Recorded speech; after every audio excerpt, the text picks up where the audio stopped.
Hello viewers, Tollywood story এক্সপ্লেনারে তোমাদের সবাইকে অনেক অনেক স্বাগত। তোমাদের জন্য আজ থেকে একটি নতুন ধারাবাহিকের রিভিউ, যার নাম প্রতিজ্ঞা। আশা করি তোমাদের এই রিভিউটি শুনতে ভালো লাগবে। শুরুতেই দেখা যাচ্ছে যে মানে ছুটি খেতে বসেছে, সবাই খেতে বসেছে, অভিমন্যু আছে। তোর মুখে একটু খাবার লেগে গেছে, তাই জন্য অভিমন্যু বলছে আমি ঠিক করে দিচ্ছি, এই বলে ও মুখটা পরিষ্কার করিয়ে দিচ্ছে। আর এই ব্যাপারটা কিন্তু কোথাও না কোথাও চুমকির গিয়ে ভালো লাগে না। তো বড়রাও পাশে খেতে বসেছে, তো এই ব্যাপারটা দেখে বড়দেরও ভালো লাগছে না। শতরূপা তো উঠেই যায়। তো কাজের মেয়েটি গিয়ে বলছে একটা প্লেট এনে দেবো নাকি।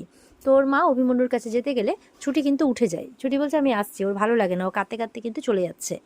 তো চুমকি তখন বলছে কি ভালো লাগছে তো, ওই ঘরটাতে ওই খাটটাতে ঘুমোতে ভালো লাগছে, ঘুম আসছে, যেই অভি ছোটোবেলা থেকে আমার ছিল, আমার কাছ থেকে তো কাড়িয়ে নিলে, এবার তুমি শান্তির ঘুম ঘুমাচ্ছ। তো এইভাবে উল্টোপাল্টা কথা বলে। ছুটি বলছে কাঁদতে কাঁদতে যে আমাকে তুই এই ব্যাপারটা বলতে পারলি, কথাটা বলতে পারলি। তো ও মানে ওর মনটা প্রচণ্ড ভার হয়ে গেছে, ও চলেই যায় কাঁদতে কাঁদতে। আর ওদিকে অভিমন্যু আসে, ছুটির পেছন পেছন ছুটছে। তখন মানে চুমকি কিছু বলতে গেলে যে অভিমন্যু কোথায় যাচ্ছ, অভিমন্যু বলছে একটাও বাজে কথা বলবে না, ও আমার ওয়াইফ, ওকে তুমি হার্ট করেছো, আমি বারবার বলেছি ওকে যাতে কেউ হার্ট না করে, ওকে হার্ট করেছো, ওর পেছনে তো আমাকে ছুটতেই হবে। এই বলে কিন্তু বেরিয়ে যায়। আর ওদিকে ছুটি ওই বাগানে গিয়ে কাঁদছে, বলছে যে মানে চুমকি তো ছোটোবেলাকার বান্ধবী, তো কী করে এরকম কথা বলতে পারে, ও ইচ্ছে করে চুমকির কাছ থেকে ওর অভিকে কাড়িয়ে নেয়নি, এইসব কথা ভেবে যাচ্ছে আর কাঁদছে। তারপর যেই বাগানটাতে গেছে সেই বাগানটা ওর খুব চেনা লাগছে। আসলে ছোটোবেলায় অভিমন্যুর সাথে ওখানে খেলতো, কিন্তু ওর ব্যাপারটাগুলো মনে নেই। তো যাই হোক, ওর বলছে বাগানটাতে আসলে নাকি মনটা ভালো হয়ে যায়। এর আগেও যখন প্রথমবার এখানে এসেছিলো তখনও খুব চেনা চেনা লেগেছিল, তাই বলছে। তো এগুলো ভাবছে।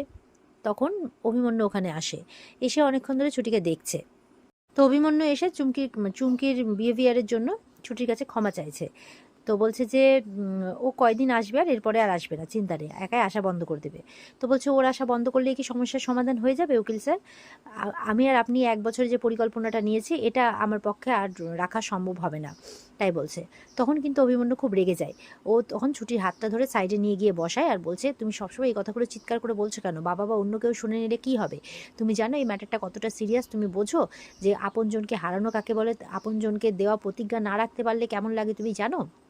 ছুটি কাঁদছে, বলে হ্যাঁ তাই তো, আমি কি করে জানবো, আমি তো অনাথ আশ্রমে বড় হওয়া একটা মেয়ে, আমার হারানোর কি আছে, না মা বাবা, না ঐশ্বর্য, না টাকা পয়সা, কিছুই তো নেই আমার হারানো, তাই না?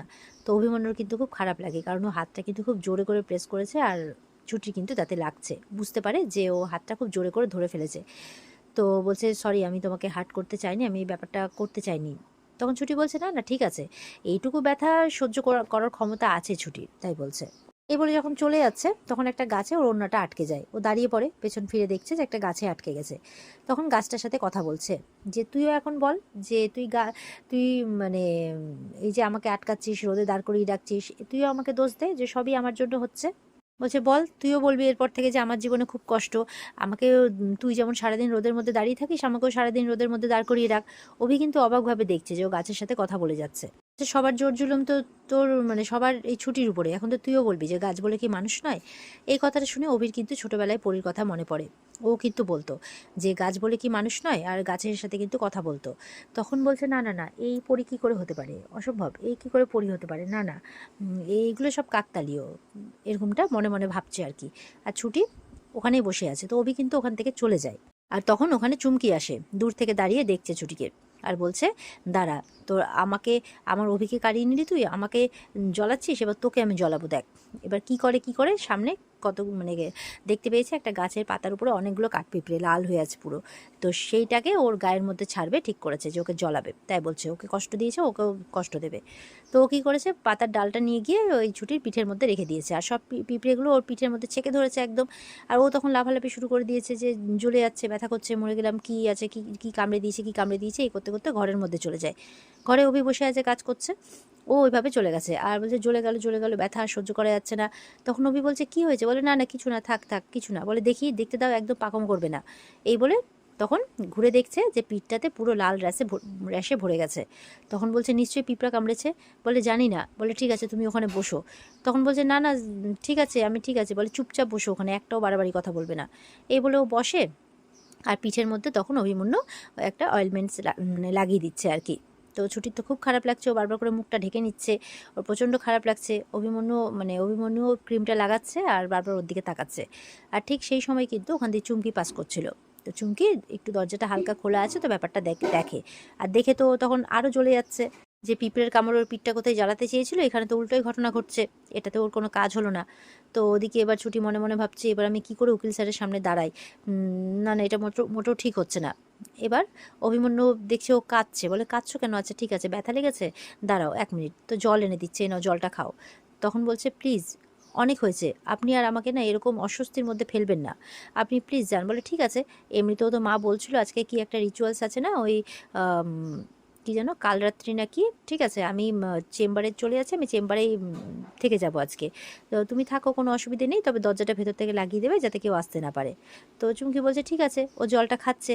আর ওদিক থেকে চুমকি প্ল্যান করছে যে এমন কিছু একটা করবে যাতে ওরা মুখোমুখি হয়ে যায়, আর চুমকি যাতে আজকে মানে প্রচণ্ড অপমানিত হয়, মানে ও পিঁপড়ে জ্বালাতে হলো না, যাতে অপমানের জ্বালায় অপমানিত হয়, এরকম একটাও প্ল্যানিং করেছে। তো এই বলে অভিমন্যু ঘর থেকে চলে যায়। আর ওদিকে চুমকি প্ল্যান করে, তো ওরকম একটা প্ল্যান করে, যাই হোক এবার চুমকি নিয়ে এসছে হাতুড়ি। ও দরজাটা ভাঙার চেষ্টা করছে যাতে ওই আওয়াজ শুনে চুমকি মানে আর কি মেয়েটা বাইরে বেরিয়ে আসে, ছুটি আর অভিমন্যুর মুখোমুখি হয়, আর সবাই ওকে বকাবকি করবে, কাল রাত্রে দিনে মুখ দেখা দেখি এই বলে লজ্জা দেবে, অপমান করবে, আর এই মজাটা নেবে চুমকি, এটাই প্ল্যান করেছে। তো দরজা ভাঙতে শুরু করেছে, ভেতর থেকে ছুটি বলছে কে কে, তো বলছে তোর জম এসছি রে, তোকে এবার দেখাচ্ছি মজা, এরকমভাবে চুমকি বাইরে থেকে বলছে। তো ওদিক থেকে অভিমন্যু আওয়াজ শুনতে পেয়ে ওনা চলে আসছে, দেখি কি ব্যাপার, চুমকি দরজার সামনে কি করছে। চুমকি তখন অভিমন্যুকে দেখতে পেয়ে হাতুড়িটা লুকিয়ে ফেলে। তো এবারে কি ব্যাপার, হোয়াট আর ইউ ডুইং, মানে এখানে কি করছো তুমি, কি ব্যাপার? বলে না মানে ও তো আমার ছোটোবেলাকার বান্ধবী, আমি তাই ওর তো মনটা খারাপ, দেখতে এসেছিলাম কেমন আছে। ঠিক তখন ওখানে অভিমন্যুর দিদারা সব চলে আসে, এসে বলছে আমি জানতাম তো যে এই মেয়ে আমার পরিমা খুব ভালো, কারোর কষ্ট দেখতে পারে না, এটাই তো হচ্ছে আমার পরিবার, সবসময় সবার কথা ভাবে, এরমে ভাবছে। এবার তো চুমকি ভাবছে একটু কান্নাকাটির অ্যাক্টিং করে নিই, তাহলে আমি বিশাল ব্যাপার হয়ে যাবে আমার। তো কান্নাকাটি করতে গেছে, তখন ধুম করে হাতের ভেতর থেকে, মানে হাতের ভেতরে হাতের চুড়িদারের ভেতরে ভরে রেখেছিল হাতুড়িটা, দাম করে পড়ে গেছে সবার সামনে। তো তখন অভিমন্যু আসে, এসে বলছে কি ব্যাপার হাতুড়ি, তো ঠামকে বলছে কি ব্যাপার, তুমি যদি কারোর সাথে দেখা করতে যাও তাহলে তুমি কি হাতুড়ি নিয়ে যাও, তাই বলছে। তো চুমকি তো চুপ করে গেছে একদম। আর এদিকে অভিমন্যুর মারা তো ভীষণ রেগে যাচ্ছে, বুঝতে পেরেছে এই মেয়ে অ্যাক্টিং করছে। বলছে দেখো আমি জানি যে, মানে ফার্স্টে ওর ঠাম বলছিল তো যে অভিমন্যু চিনতে পারিনি কে হিরে আর কে কাজ, তো কাজ ছুটিকে বলছিল আর হিরে একে বলছিল চুমকিকে। তো এবার অভিমন্যু বলছে আমি জানি যে কে হিরে আর কে কাজ, মানে অভিমন্যু ছুটিকে হিরে বলছে, এই জন্য আমি এই ভ্যালুটা অনেক আগেই বুঝেছি।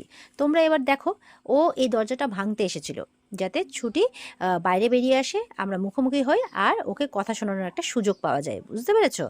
তো তো অভিমন্যুর মা বলছে শতরূপা, যাই হোক, বলছে যে এই তুমি কেন এরকমটা করতে এসেছিলে? তখন বলছে, বাবা বলছে আচ্ছা ছাড়ো ছাড়ো, ও বেচারি কষ্ট পেয়েছে, বেচারিকে ছেড়ে দাও, সবাই মিলে বকাবকি করো না, ভয় পেয়ে যাবে।